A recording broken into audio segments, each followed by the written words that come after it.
Welcome to Financial Funnies Daily News, your 24-hour world tour of money madness, cyber chaos and corporate clown shows. No fluff, just facts. And every fact comes with a joke you didn't ask for.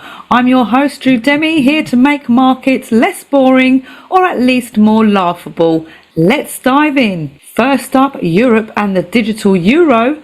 The EU is accelerating plans for a digital euro stablecoin, and yes, they're considering launching it on Ethereum or Solana. The outlook: Europe wants to modernize payments and challenge the dollar. Imagine German discipline on Solana's downtime. That's not monetary policy, that's slapstick comedy. Next up, China's wealthy dip into crypto.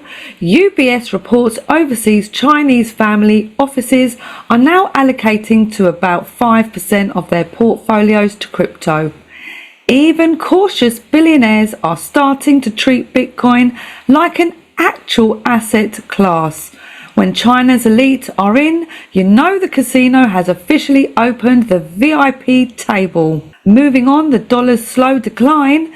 Analysts say the US dollar dominance may eventually fade, much like the British pound did after World War I. Dollar will stick around for decades, barring war or collapse. The dollar isn't dead, it's just old and cranky, like a retired boxer who still insists he can go one more round. Next story, the big US-EU trade deal. Washington and Brussels agreed on a 15% tariff cap and a $750 billion EU investment package in energy and chips. Transatlantic ties stronger, but auto industries and consumers will pay. Politicians call it historic, shoppers call it, why is my new Audi more expensive than my mortgage? Coming up, China stands with India. After Trump slapped 50% tariffs on Indian goods, China called the US a bully and promised to stand with Delhi. Rare cooperation between rivals driven by trade wars.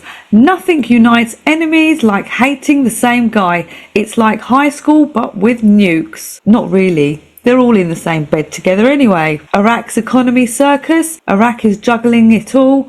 Pipeline talks with Turkey are stalled. A gas swap with Turkmenistan died thanks to US sanctions. But inflation collapsed to 0.8%.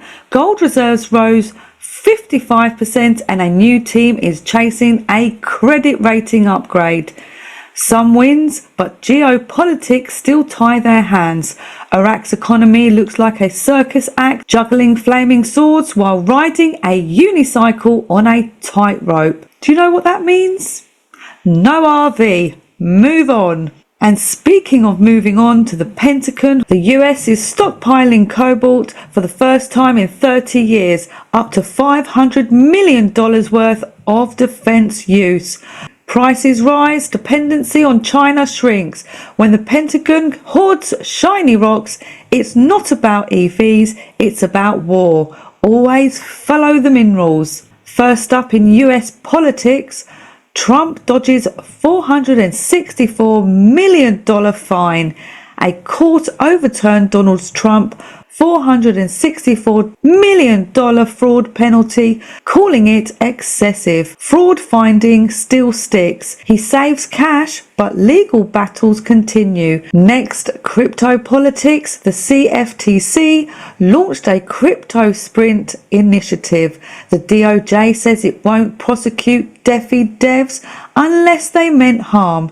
Regulators softening tone on innovation. Crypto's gone from shadow finance to shadow lobbying. The next stop would be shadowing government. Oh, I think we have that already. Moving on, FedWatch, Polymarket put 60 to 70% odds on a September rate cut. Traders keep changing their minds faster than Powell changes his tie. All eyes on Jerome Powell's Jackson Hole speech today. Powell is like Wall Street's divorced dad. If he says cut, markets party. If he says wait, tantrums incoming. We'll update tomorrow with the fallout. Next up, cyber chaos. Hackers are busy again. Quirky loader is spreading Agent Tesla. Async Rat and Snake Keylogger, even cybersecurity firms in Taiwan got nailed when hackers hit the defenders. That's not irony, that's efficiency.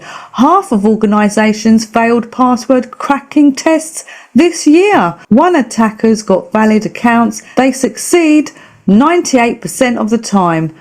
Forget malware, humans are the weakest link. If your password is still summer 2025 exclamation mark, congratulations, you're part of the problem. And if you want to resolve that problem, I will have a result for you soon on my Patreon. Watch out for it. Cornflake.v3, malware spread through fake captcha pages, tricking people into pasting codes into consoles.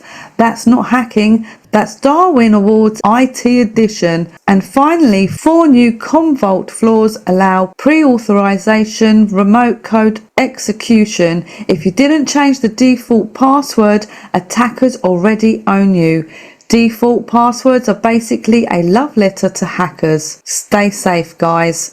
Next plate, corporate and crypto comedy. Cracker Barrel killed its iconic barrel logo. Stocks fell 15%. Investors want nostalgia back. Nostalgia is an asset. Cracker Barrel just sold it short. Meta is rethinking its billions sunk into AI. They may license other people's models. Pivot away from costly in-house AI.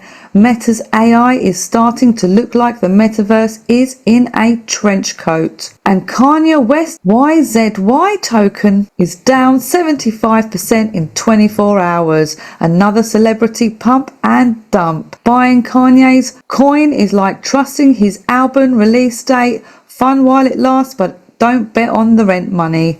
Celebrities, it's time to just give up. We are now awake to your bullshit. Time for you to go underground. And that's your Financial Funnies Daily. The past 24 hours of markets, politics and hacks. Roasted and served hot. Tomorrow we'll break down the full fallout from Jerome Powell's Jackson Hole speech. Who profited and who needs therapy? If you enjoyed today's chaos, check out my Patreon. It keeps the coffee flowing and the jokes rolling. And don't forget, drop your questions, hot takes or rage in the comments below. I read them all, even the salty ones. This is your host signing off. May your trades be green and your passwords impossible. But for now, bye bye.